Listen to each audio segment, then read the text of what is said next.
Picked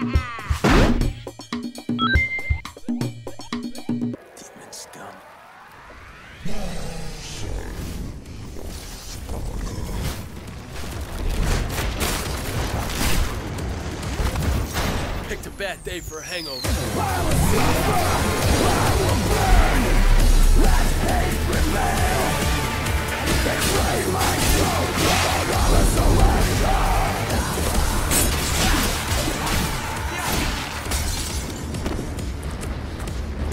Missed. Can you just sort of bring us back to the start of the project, really? What you guys, what's those first little whiteboards or little post-it notes were coming together? Yeah, the first thing, we were really happy to know that Capcom really want from us a totally new game.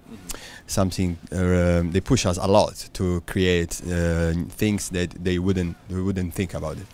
And this, for us, was really inspiration and really important because we come from new IPs like Heavily Sword and Enslave, and to have to work with a IP that is already exist could be a bit difficult. But the fact they give us totally freedom of creation and ideas and stuff, for us it was really exciting, really exciting.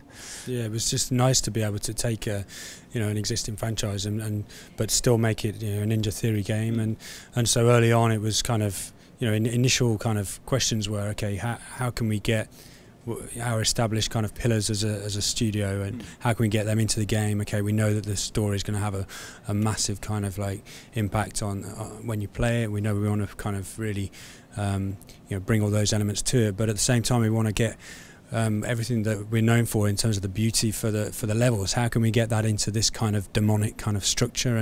And so kind of early on we were beginning to think about the concept of having a parallel world, and actually playing that up more, that making even more of an exaggeration out of the world of Limbo and all of the richness that comes with it, by making the human counterpart really kind of subdued and monotone, and very kind of like just reinforce the fact that everyone is following their own path, and it's like just very stagnant, and that is the human world, and media is very manipulative, and then suddenly you go into this kind of limbo and it's all exposed and the truth reveals, and that's our excuse to do something really cool with the art and follow the Ninja Theory kind of typical fantasy kind of approach. I was going to say, for a demonic world, it's very colourful, very bright. I say you want to spend more time there than in the real world. Yeah, I mean we did know that the game is. We had a rough sense of that. For the majority of the game, you will be in Limbo, so that was obviously the focus. We knew that. Yeah, no, the big challenge was create. When you do kind of dark, it's famous in the DmC to be gothic and dark, but the challenge was, okay, how can we make it still beautiful, still really interesting, and so it is our style to bring color and to tell a story through colors as well, and the chromatic aspect is really important, and through the chapter you go from one color key to another one, and you try to tell emotion through colors. What we really like to explore, and so the Limbo idea, it was actually our important way to express that. It was really important. Yeah, there was obviously a sorry. Yeah. Well, there was just a few mechanics within that we knew we would had to respect. Things like DmC. It's all about these kind of like feeling cool, fighting in this scenario. Now that's not necessarily arena, but it's kind of you have a really good experience by pinning people into that kind of scenario.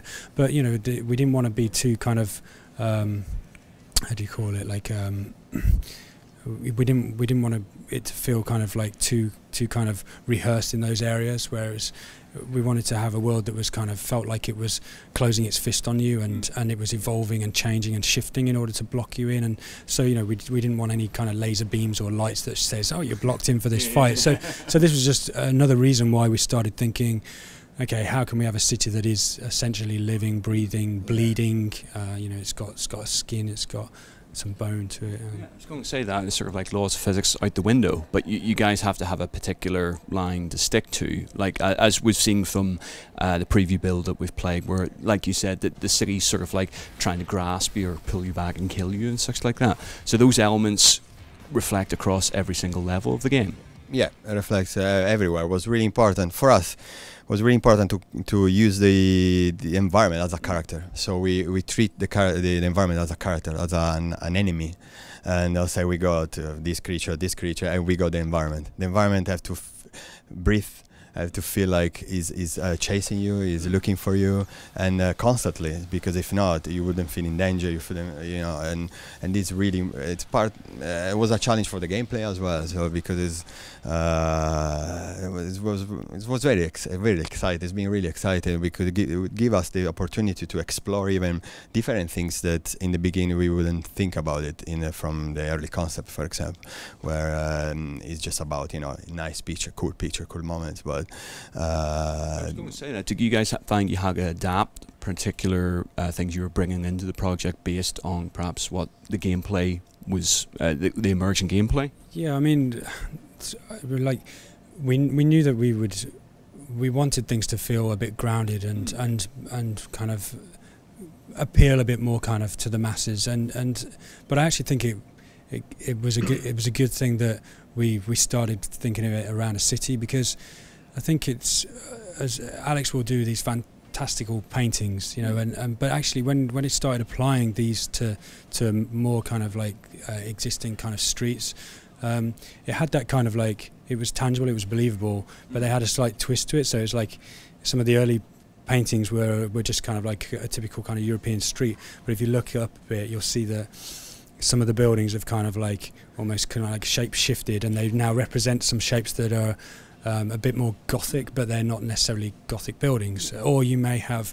buildings that are Gothic, which you would relate to as being quite small buildings, but they're stacked on top of each other and they represent almost like skyscrapers within a traditional city. So I think that's where we wanted to go. We wanted to have we felt that if the world was kind of close enough to being realistic, a realistic, believable city, but had a twist to it, it would invoke more kind of feelings, and it would be a bit more scarier, because it's like, well, that's the physics have slightly shifted there, and it's not. You felt unease or something has buckled when you're walking past it, and it's like, well, things don't happen like that in this everyday world. So. I was going to ask basically what. Obviously, if you have the previous Devil May Cry games, but I mean, what inspirations did you guys draw from across various mediums? Was there things that did sort of resonate with you when you were trying to design the style for the game? It was more like the previous games, for example, Dante. I was often alone in an empty city, big cathedrals, really nice, be empty. We wanted to get that, but to ground it more.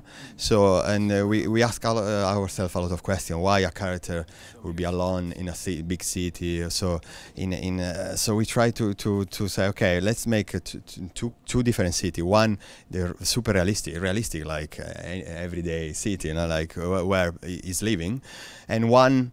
A second one, Limbo, which is a parallel world, and allowed us to get Dante alone, by himself in an empty city. Like that, we had. It's important to create a history for us, and to get a reason why the city is empty. So that for us was really important. Even as a storyteller, to enforce that. Okay, that was. The reason why we did, and in the previous DmC, the Gothic elements are the most important thing. But Gothic could be a mood Gothic, and could be even a building Gothic or specific architectural Gothic. So we try. I mean, in our city, is a normal city like European, and I had many references from Barcelona, for example, where you got the Gothic quarter, but it's not everything Gothic. You got Gaudi as well, and you got the seaside and stuff. So we try to ground the city. So okay, we got Gothic elements, but make the cool Gothic we got in Paris, for example, or in Barcelona or whatever. And we try to have a moment really Gothic, but in some other parts of the city is totally not, because and to have this variation allowed us to change the chapter, to have a more feel of different elements of the city. It's not only one in particular, because it's what we like. Try to have different tastes. Having the physics of Limbo meant that we could actually play on that kind of, give it its own style. Like, for example, on the games we've done in the past, then we will put, like, we want something going across the atmosphere, so let's say we'll go for like petals or leaves coming off a tree, and that's nice, and it looks and it kind of adds an extra kind of depth to the scene. Whereas now we're in Limbo, we're thinking, well, we're in a city, okay, there's no leaves or anything, but what can we have? So we're thinking, well, what about fragments of the building just tearing off and floating through the city? How about bits of ash that's coming off some of the foliage that's kind of on this life cycle of growing and evolving. So it was always trying to kind of think of cool stuff that would kind of fill the worlds. And like when we did the fairground, we have an opportunity there that's just full of all these kind of lit, illuminated lights and all these little kind of bits. Imagine if those were like burst out and flying through the sky, and they were just suddenly we're thinking, we're getting excited talking about that, and just all the cables with lights on are just like whipping around with all this smoke, and that's how we were thinking. We were always trying to think of things that could be moving, things that could give that extra level of that extra dimension of You're saying about that, just to bring us back around what you're saying originally about sort of almost color coding for each level. Is that how you guys sort of set out to differentiate each of the missions, to basically not also the architectural differences, but also the color aspects of it? Yeah, definitely is what we liked. Actually, recently we did one of the exercise we do is like when the game is finished, not finished, but when in the middle of the process you get a screenshot of each chapter, you put everything, a lot of screenshot, and you put everything together. And you see straight away, and it's something the environment artist did, and it's really surprising how you see it, how now is you can see when there is too much of one color or too much of another one, how the wave of chromatic history it works in an entire game in one page. And that was really good exercise, from the environment artist and for me to see that, and actually this reinforced the fact it's very important. Depend of even the feeling the character got in that moment. For example, the first part, very hellish. We wanted to introduce the Limbo the first time as a really danger place. So the hell, usually is the most danger place. So the red colors was really important. So we start with really red to feel like, okay, you are in danger now. It's red. Everything is really hot and stuff. But it was just to but we got elements of chapter completely blue or more green, just because depend where is it, where is that. For example, the upside down one word is much more blue and green, because it looks like it's actually you are underwater kind of things, and you give it this impression, but it's not underwater, but give you this impression. And so it's really important with colors to try to to drive the player in the right direction. And you'll also notice that throughout most of those predominant colours, there's always a complementary. It very much draws the eye. People love that kind of slight kind of complementary colours, and we'll go to.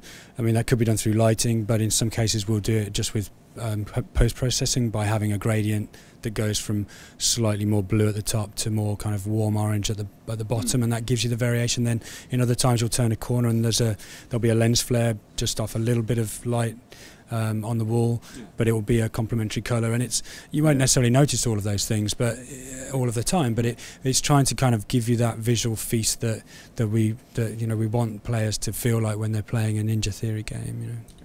Well, I think that's about all the time we have for. Thank you very much, both of you, for taking the time. Demons are amongst us, Dante.